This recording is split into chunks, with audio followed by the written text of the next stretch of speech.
Hello and welcome to food મંત્ર by Surabhi Vasa.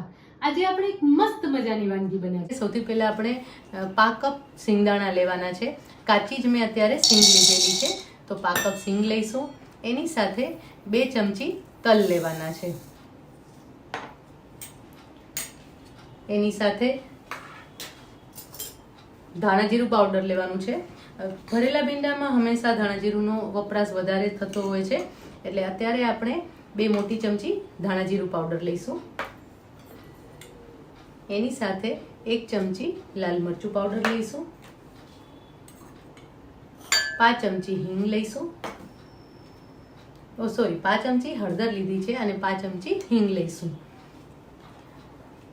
5 ચમચી ગરમ મસાલો ઉમેરવાનો છે, અડધી ચમચી આમચૂર પાવડર ઉમેરીશું। આમચૂર પાવડરનો સ્વાદ ભરેલા ભીંડામાં બહુ જ સરસ લાગે છે, તમે ક્યારે નહીં ઉમેર્યો હોય પણ એના લીધે એનો સ્વાદ બહુ જ સરસ લાગે છે।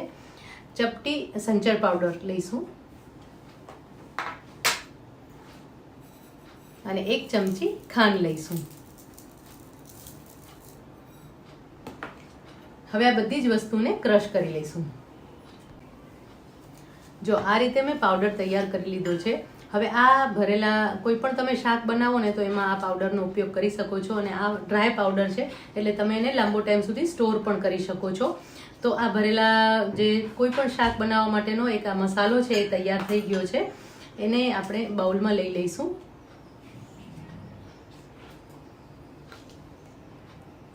અત્યારે હું આ થાળીમાં લઈ રહી છું।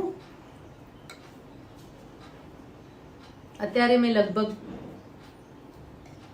4 થી 5 ચમચી મસાલો લીધો છે। એની સાથે 2 ચમચી ચણાનો લોટ ઉમેરી લઈશું।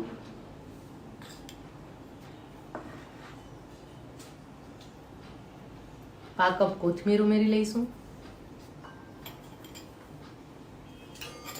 સાથે 1 ચમચી તેલ લઈશું। તેલનું પ્રમાણ બહુ વધારે નથી રાખવાનું, 1 ચમચી જેટલું જ તેલ લઈશું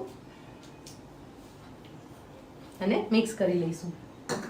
હંમેશા જ્યારે પણ તમે ભરેલા કોઈ પણ શાક બનાવતા હો ત્યારે એનો મસાલો તૈયાર કરતા હો છો, તો એ મસાલામાં ખાસ ભૂલ એ થતી હોય છે કે એ મસાલામાં જ આપણે છે ને તેલ બહુ વધારે પ્રમાણમાં ઉમેરી દેતા હોઈએ છીએ, અને શાકમાં આપણે ઓછું તેલ લઈએ છીએ।